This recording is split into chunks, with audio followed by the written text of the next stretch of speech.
Hello, I'm Richard Chambers, Senior Advisor of Risk and Audit for Optro, and welcome to another in my continuing podcast series, Speaking of Risk and Audit.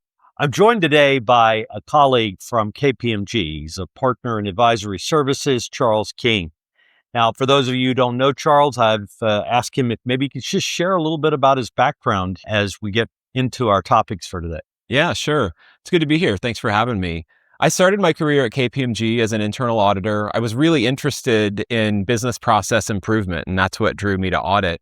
But I pretty quickly realized after a few days of lugging around 3-ring binders and numbering pages with red pencils that I thought there's just got to be a better way to do this. And so really early in my career, I started down the path of learning data analytics and did that for several years as an auditor and eventually went back to school. I got a master's from NYU in data analytics and went off into industry to start a data analytics practice. Did that for about 5 years, got totally out of audit.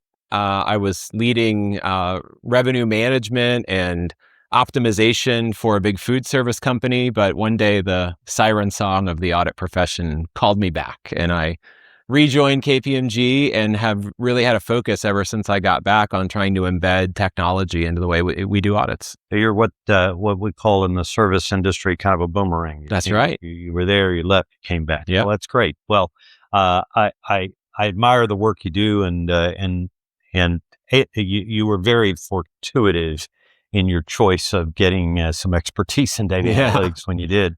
Let me ask you, what do you think are the most significant pressures and challenges that internal audits currently facing, and whether it be data analytics or beyond that? What strikes you as one of those challenges that might be keeping chief audit executives awake at night? I think there are a lot of challenges that are keeping chief audit executives up at night right now. The risk landscape is getting more and more complex in almost every aspect, whether it's geopolitical risk, obviously the advent of AI and agentic AI and all of the technology investments that are being made by enterprises today is driving a lot of new technology and bringing with it both opportunities and risks. Fewer and fewer people are studying the majors that traditionally lead to an internal audit career. So recruiting and retaining talent is difficult.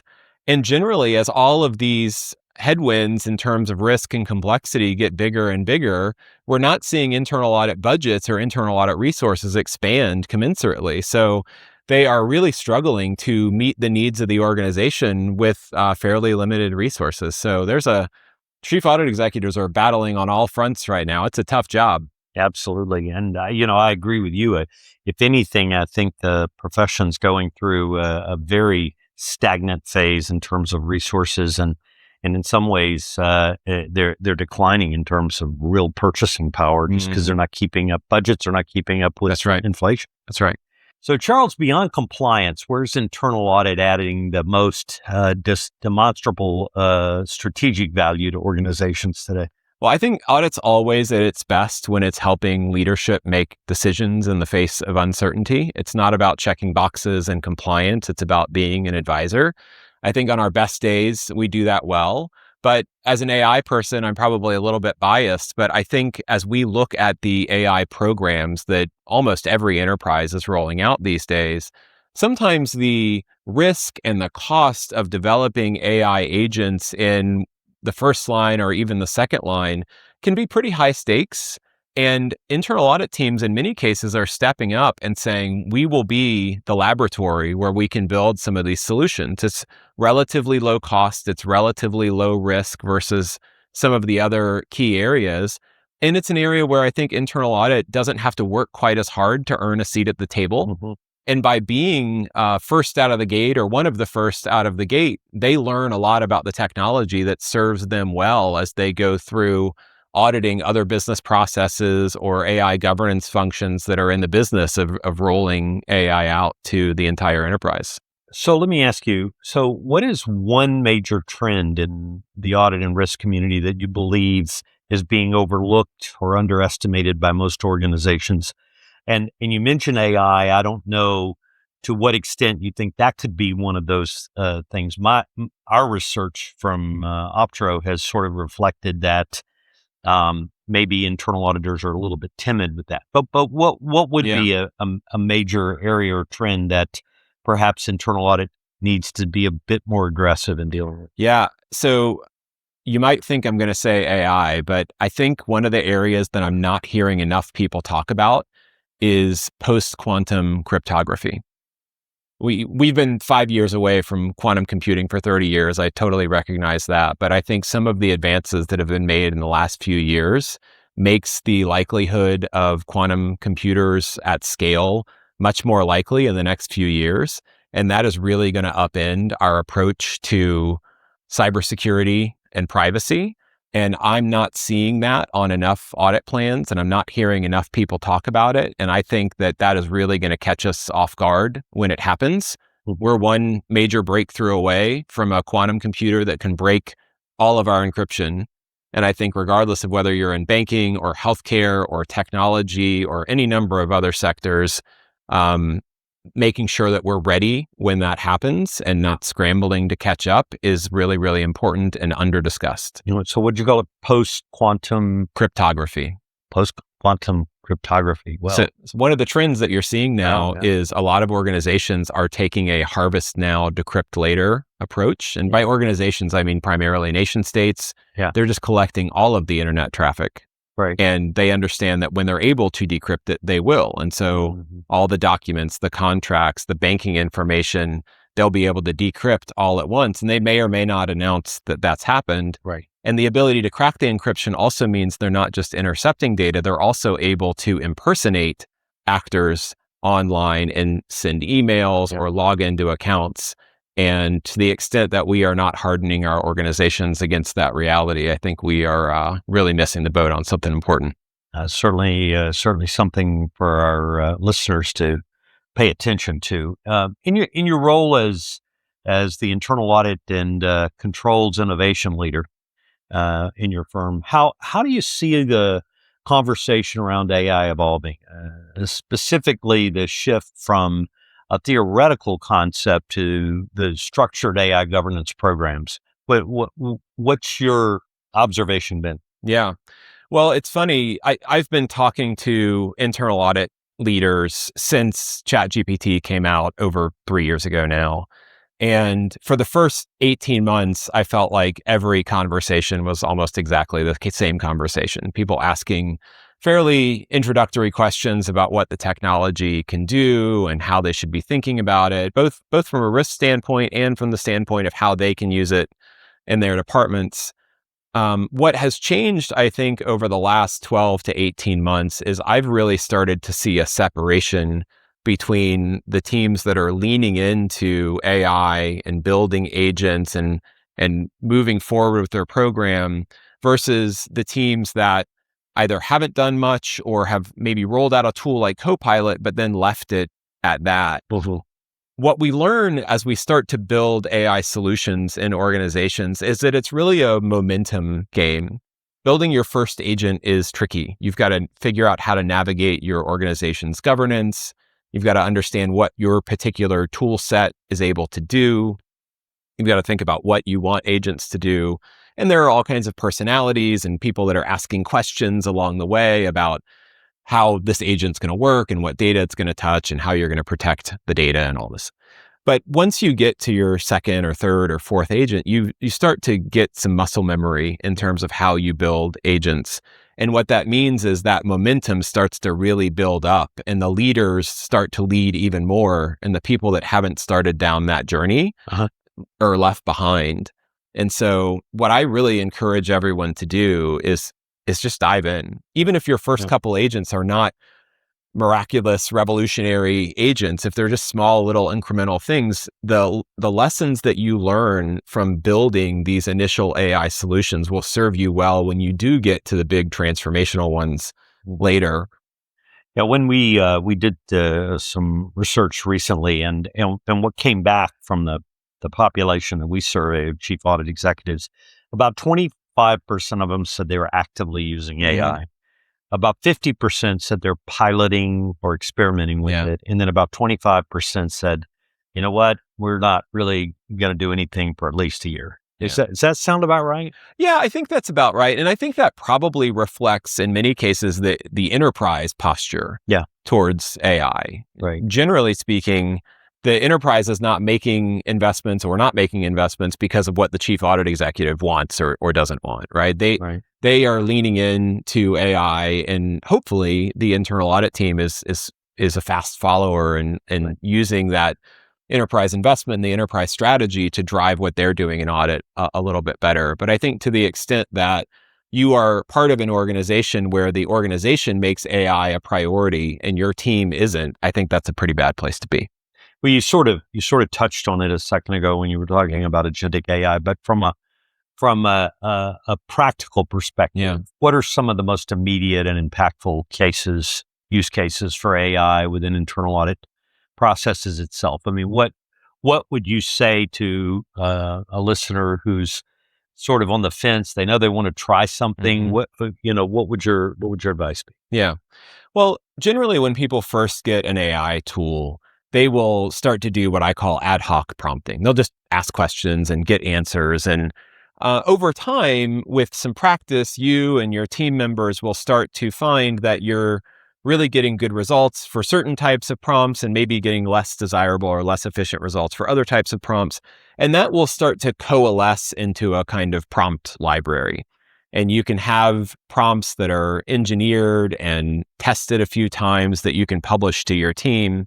Usually where I see teams start is in the planning phase of the audit, when you're trying to synthesize a lot of documentation, whether that's policies and procedures, prior audit work papers and findings, regulations, other industry content, maybe from the Institute of Internal Auditors or your co-source provider, wherever you kind of get that material, the ability to synthesize that all together, think about what should the scope of my audit be, what questions should I be asking, what controls should I expect to see. That's usually a really good early starting point.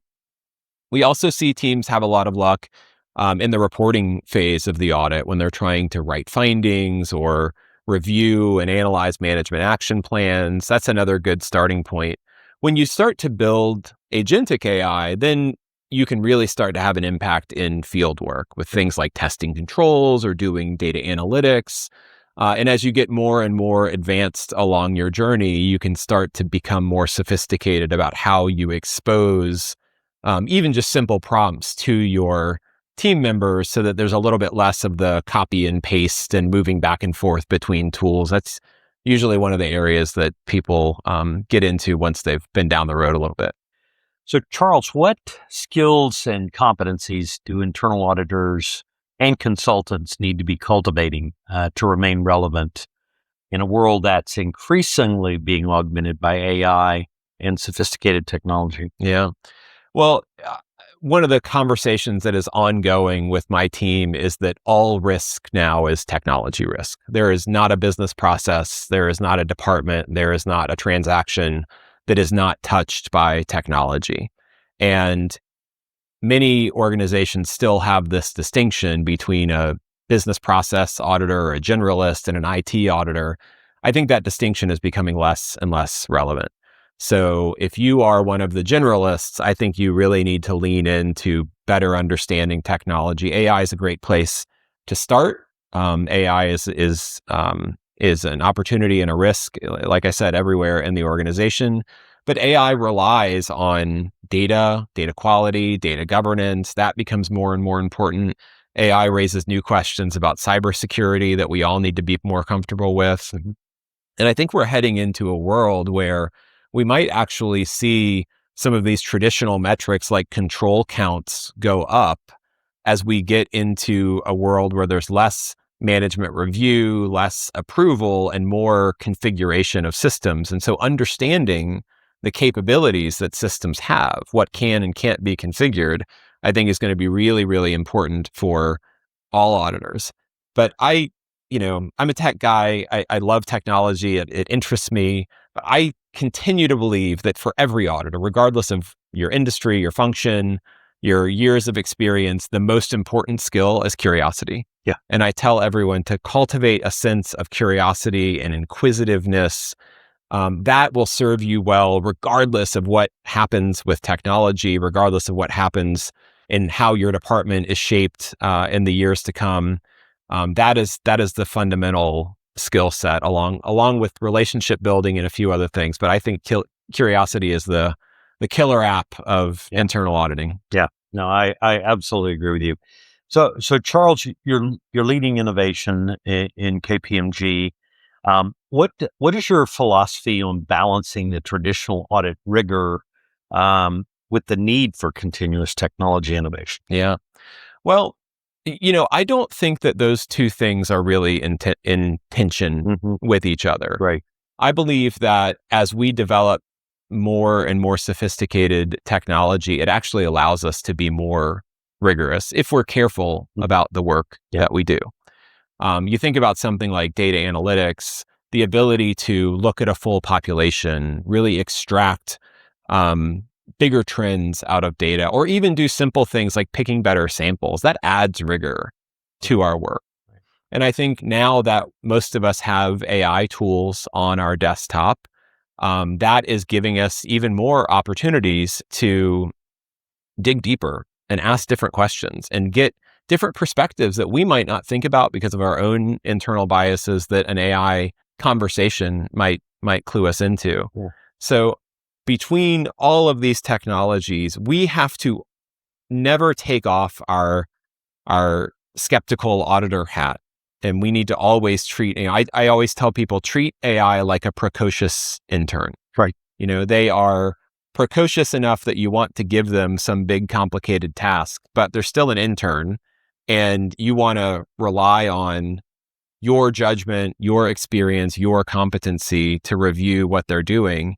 And I think generally we have a pretty good culture of that internal audit. It's kind of built into our DNA. That skepticism. Right. That's right. And we have this one-up review, the senior does the work, the manager reviews the work. I think that's kind of baked in. And that's how I think about AI.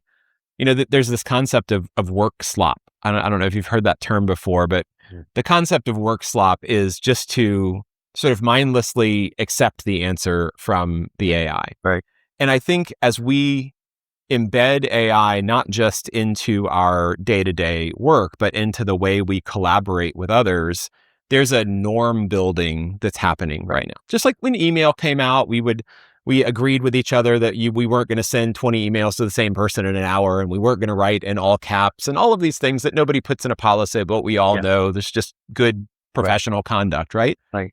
I think the same thing is happening right now with AI, where these norms are starting to develop. And one of the things that I think we can do as leaders is to harden those norms and make sure that we're talking about what is and is not acceptable behavior when it comes to AI or any other technology.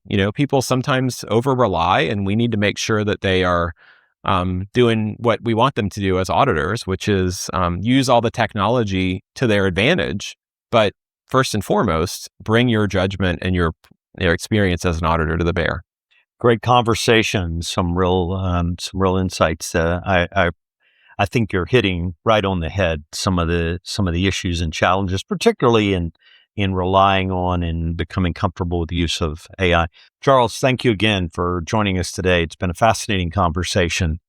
And I want to thank you for joining us on another episode of Speaking of Risk and Audit. For Optro, I'm Richard Chambers.